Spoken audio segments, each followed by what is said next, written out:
Considering Saturday saw Karma finally catch up on Israel Folau, as him being a greedy, self-important twat caused Australia to slip to their first home loss against Argentina since 1983, it says a lot that the highlight of the rugby weekend happened instead in Wellington, where the Springboks, having last year lost this fixture 57-0, inflicted only the second loss New Zealand have suffered at home since 2009. In the process, throwing hope to all other sides in next year's World Cup that they too can beat the All Blacks and take the cup home themselves, and I mean all nations. Namibia are pumped. So, how did South Africa do it? How did the All Blacks lose it? And what does this tell us looking ahead to Japan next year? The game began like any other Kiwi fixture, with New Zealand scoring 2 tries as Barrett assisted Barrett, then Smith assisted Smith, showcasing Wales' levels of surname shallowness. The All Blacks were typically intelligent, skillful and ruthless. To pick one example, let's look at Aaron Smith's try. The All Blacks frequently place a hooker on the wing. Whether it's Coles, Taylor or your mum, it doesn't matter. All three have the ball handling skills, the stamina and the beast factor required to satisfy the Blacks. This provides both a genuine option out wide and a more effective clear out to help retain the ball. If the defence on the wing is busy, they'd use Taylor to carry and set a target. In fact, they did this literally the previous play. So, if having happened so recently, the Springboks expect this to be another tight carry and go all in on Taylor, then... shit, an accountant stole me down our wing. However, this nightmare start actually just highlights exactly what South Africa got right. They didn't play a perfect game, but every time they made an error, they learnt from it, and they didn't make it again. These are just some examples here, but I particularly want to say big kudos to Cheslin Colby for making up for this winger tackle with this proper tackle. Cheslin, you're an inspiration to wingers who can't tackle everywhere.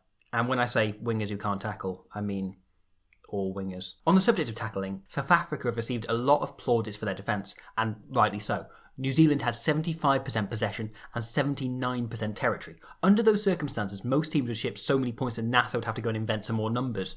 But for all the praise they deserve, South Africa still conceded 6 tries. But this just highlights how you have to play to beat New Zealand. Just one team has prevented the All Blacks scoring a try over 80 minutes since the last World Cup. You need to defend for your life, but you also need to know they're going to score a try or 14, and you'll just need to score a few yourself. So the Springboks really embraced the wide game, typified particularly by Willie le Roux. Now, I'm a big fan of le Roux anyway. He's the complete package in attack. Great hands, gathers chips like that wolf from the Cookie Crisp advert, and runs with the kind of balance to make Thanos erect. All 3 of South Africa's first half tries were direct results of his involvement. Malcolm Marx may have lived up to his name, scoring a try that was the result of equal division of labour amongst the forwards, but who won the penalty that led directly to the line-out? It was le Roux, the catalyst for this glorious communist future. What I'm saying is Willie le Roux, basically Jeremy Corbyn. Let's look at le Roux's own try, because at first glance it looks like just a mistake by Geordie Barrett, but in fact it's all le Roux. His grubber is the most smartly weighted thing I've seen since I picked exactly the right amount of potatoes to allow me to instead put my entire basket through in a self-service checkout. And when Geordie does take that ill-fated quick throw, le Roux's nowhere near. Instead, he works, harries and rushes to get into position, claim the ball and then claim the try. The decision to take this quick throw, however, is systematic of one of the things that you could perhaps consider an All Black weakness. Their occasional pathological need to overplay. New Zealand are the best team in the world. They can and do score tries from anywhere. My theory is usually a safe scoreline is the minutes remaining on the clock plus 7. Against New Zealand, no scoreline is safe. What's that? You've got the ball inside their 22? Yeah, I'd give you evens on the All Blacks still scoring in the next 40 seconds. In order to do this team is programmed to attack and take risks from everywhere. Frequently, things don't come off, but not many teams are good enough to actually punish them. But on Saturday, South Africa were. If most teams turned over the ball inside their own 22 on the halftime hooter, they'd kick the ball out. Instead, the All Blacks looked to play their way out and try and score some more points. They give away a penalty in the process, leading to 3 points for the Springboks. The All Blacks lost the game by 2 points. The All Blacks take a quick tap on halfway and look to go wide and end up throwing the ball right into the arms of glorious paperclip Cheslin Colby. However, I can see why it's tempting, considering they don't really have a choice as to what to do from the penalty, because the All Blacks don't really have a goal kicker. Ever since Gavin Henson first earned the right to shave whichever part of his body he likes, the long-range goal kicker has been a valuable weapon that the All Blacks for some reason have never been able to embrace. Emilio Buffelli and Rhys Hodge were both in Brisbane for the other game, but probably could have knocked it through the post in Wellington from across the continent if they tried. If New Zealand had that kind of weapon, it'd be 3 more points. Instead, the All Blacks lost the game by 2 points. But New Zealand don't even have a normal goal kicker up to test standard. Beauden Barrett hit the post as often as he hit the target on Saturday, with 4 misses from 6 shots. That's 8 points left on the table. The All Blacks lost the game by 2 points. However, their final key problem also focuses on Beauden Barrett. For me, Beauden Barrett is not the best fly half in the world, but he is by a long way the best rugby player who plays fly half. And I'm not saying he's a fullback, I'm not one of those. He's an amazing player, but there are certain skills you'd expect from a fly half that Barrett just hasn't developed. This has been an ongoing issue that's been papered over by his phenomenal running game and the All Blacks' general winningness. Not once on Saturday did he put in a tactical kick. Watch any All Blacks game from recent years, and Barrett rarely performs the clearances. The Nines are generally doing it themselves. This doesn't have to be an issue if your scrum half is as good as Aaron Smith or TJ Perenara, but this all provides background to what happened on Saturday, the moment the paper finally gave way. In 2007, New Zealand lost the World Cup quarter-final to France by 2 points. Despite having a perfect opportunity to do so, Captain Richie McCaw later admitted the reason the All Blacks hadn't set for a drop goal was because they'd never practiced how in training, so focused instead on scoring tries. There was a real sense of history repeating itself at the weekend, as if you look at the final passage of play, it's very clear the All Blacks had no idea how to set for a drop goal. Hypothetically, from a 5-metre scrum, you want to play some phases in the middle of the field, right by the posts,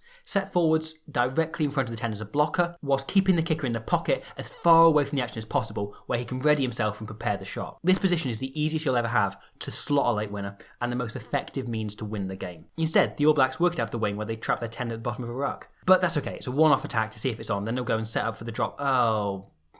Bodie's taken it in again, hasn't he? Justin Marshall suggested that Damien McKenzie was setting for the drop goal himself, but he wasn't. He was stood to the side of Barrett for a strike play. Pretty much the same strike play that saw McKenzie knock the ball on and lose the game. Or doing a falau, as I now like to call it. But this is a team who genuinely have no idea how to kick a drop goal, because they'd never envisaged they'd have to, that they'd be in a situation where tries weren't enough. A lot of people have been asking if the All Blacks' dominance is a bad thing for rugby, but this weekend, I think it was a bad thing for the All Blacks. However, it may yet prove to be a very good thing for the All Blacks. We're 1 year out from a Rugby World Cup, and New Zealand have had their biggest weaknesses shown up in a major way. If the Springboks can learn from their mistakes on a minute-to-minute basis, then I have no doubts the All Blacks can learn their lesson over the course of a year and work out how to win in different ways. Yes, the victory may have proven that other teams have the chance to steal the World Cup out from under New Zealand's nose, but it may have also made it a hell of a lot harder to do.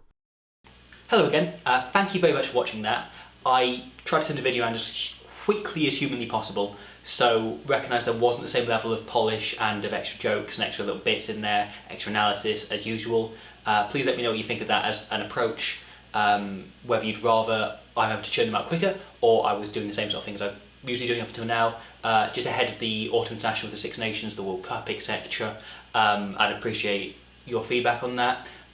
Also, thank you very much to Rugby Warfare for continuing to sponsor the channel, using the SQ20 as the offer code for getting 20% off in their store, and to everyone that supports the channel on Patreon as well, thank you very much. For those of you that haven't, to incentivise you a bit, there's now a video of Scott Robertson dancing to Earth, Wind and Fire, so why not go and check that out. In the meantime though, I've got another couple of videos I'm working on already, so they should be ready quite soon, and I'll see you when they're ready. Bye.